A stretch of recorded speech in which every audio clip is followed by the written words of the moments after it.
नमस्कार सर्व स्वामी भक्तांना. श्री स्वामी समर्थ. तुमचं स्वागत आहे माझ्या चॅनलमध्ये soul journey with Shri Swami Samarth. सगळ्यात पहिला आणि महत्त्वपूर्ण संदेश स्वामींचा हाच आहे की तुम्हाला ना त्यांची भक्ती वाढवण्याचा संदेश आहे. जी काही आता तुम्ही सेवा करत आहात ती तुम्हाला वाढवायची आहे.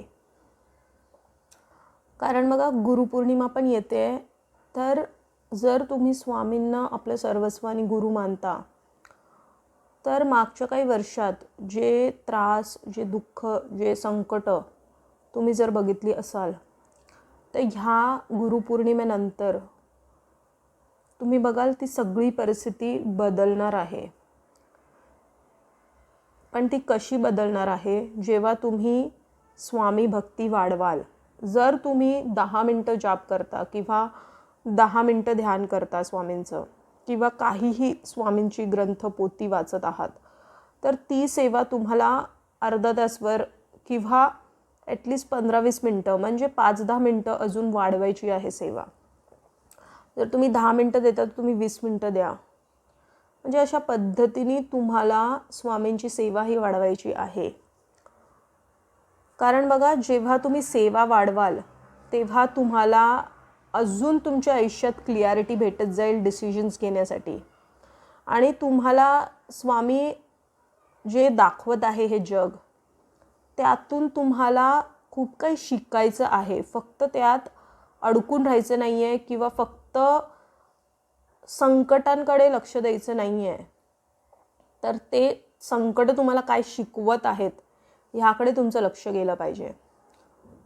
कारण जे काही तुम्हाला स्वामी शिकवत आहेत ते ह्यासाठी शिकवत आहेत की तुमच्यामध्ये तो एक स्पार्क आहे, तुमच्यामध्ये ती एक शक्ती आहे, एक आत्मबळ आहे, आत्मविश्वास आहे, एक स्फूर्ती आहे, जीवन जगण्याचा उत्साह आहे. कारण तुम्ही कधीही हार मानत नाही, ही एक चांगली गोष्ट आहे तुमच्यामध्ये. कितीही संकट आली तरी तुम्ही हार मानत नाही. तुम्ही ते विचारांमध्ये जाता. तुम्हाला मानसिक त्रास होतो किंवा तुम्हाला शारीरिक त्रास पण होतो, आजूबाजूच्या परिस्थितीचा तुम्हाला त्रास होतो, पण तुम्ही हार मानत नाही. हा सगळ्यात उत्तम गुण आहे तुमचा आणि हाच गुण स्वामींना खूप आवडतो. त्यामुळे स्वामींचे तुम्ही खूप प्रिय आणि जवळचे भक्त आहात, जर हा संदेश तुमच्यापर्यंत पोहोचला आहे तर. कारण बघा स्वामी तुम्हाला हे पण सांगत आहेत, जेव्हा तुम्ही ध्यानमध्ये जाल, जेव्हा तुम्ही स्वामींचं नामस्मरण बसून कराल आणि तुम्हाला बसून हा वेळ द्यायचा आहे.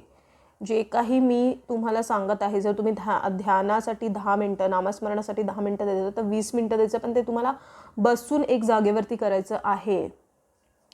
कारण तीच ऊर्जा जी तुम्ही साठवत आहात ती तुम्हाला एक सकारात्मकतेमध्ये तर नेणारच आहे, पण तुम्हाला असं बळ प्रदान करणार आहे की तुम्ही योग्य निर्णय घेऊ शकाल आपल्या आयुष्याबद्दल. ते तर आहेच, पण त्याबरोबर तुम्ही जीवन एका संघर्षाने नाही, एका अडचणीने नाही, तर एका संधी तुम्हाला भेटली आहे जगायची. आणि ते जगून तुम्ही हुशारीपणे कसं दाखवाल दुनियेला, हे स्वामींना तुम्हाला कुठेतरी शिकवायचं आहे. तर कोण मन दुखवतं तर तुम्ही काय करता, लगेच ती गोष्ट पकडता आणि त्याबद्दल विचार करायला सुरुवात करून टाकता. पूर्ण दिवस तुम्ही त्याच गोष्टीचा तुमच्या डोक्यात तो संचार चालू असतो. तर स्वामी तुम्हाला सांगत आहेत की झालं गेलं विसरून जायचं.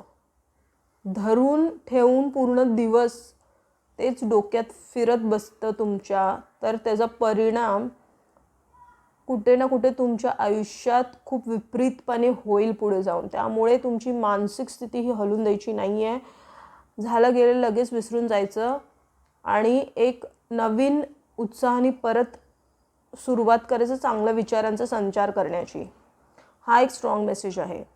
आणि स्वामी तुम्हाला हे सांगत आहेत ना की जर तुम्ही काहीही काम करताय, काहीही असू दे, जर तुम्ही नोकरी करता, बिझनेस करता, शिक्षण करता, त्याच्यामध्ये ना तुम्हाला स्किलफुल व्हायचं आहे. म्हणजे काय, तर तुम्हाला त्यात तुमचं पूर्ण मन तन-मन ओतायचं आहे. तेव्हाच तुम्ही बघाल की पुढे जाऊन जे तुम्ही आता करत आहात त्यामध्ये तुम्हाला यश हे भेटूनच राहणार आहे, काहीही तुम्ही करत असाल. बिकॉज आता तुम्ही थोडेसे ना चंचल होता सगळ्या गोष्टींमध्ये, डिसिजन घेण्यामध्ये. मग कुठलीही गोष्ट असू दे, फक्त डिसिजनच नाही तर आयुष्यात काहीही तुमच्या घडतं तर तुम्ही कन्फ्यूज पण होता, चंचल होता आणि तुम्ही भटकल्यासारखं वावरता.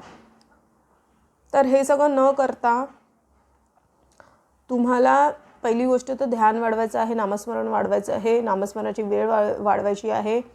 त्याबरोबरच तुम्ही जे काही करत आहात त्यामध्ये तुम्हाला स्किलफुल व्हायचं आहे.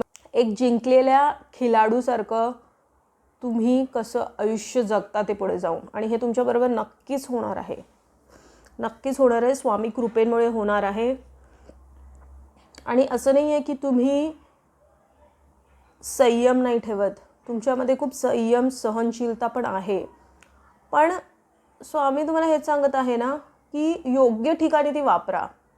नकोच्या ठिकाणी सहनशीलता दाखवायची गरज नाही आहे. योग्य ठिकाणी दाखवलं तरच ती तुमच्यासाठी काम करणार आहे. तर हाच होता आजचा महत्त्वपूर्ण संदेश. जर हा संदेश तुमच्यापर्यंत पोहोचला आहे तर तो स्वामींनी पोहोचवला आहे. असेच महत्त्वपूर्ण स्वामींचे संदेश बघण्यासाठी माझ्या चॅनलला सबस्क्राईब करा, या व्हिडिओला लाईक करा. स्वामींच्या नामात आपलं मन रमून राहा आणि कोटी कोटी धन्यवाद.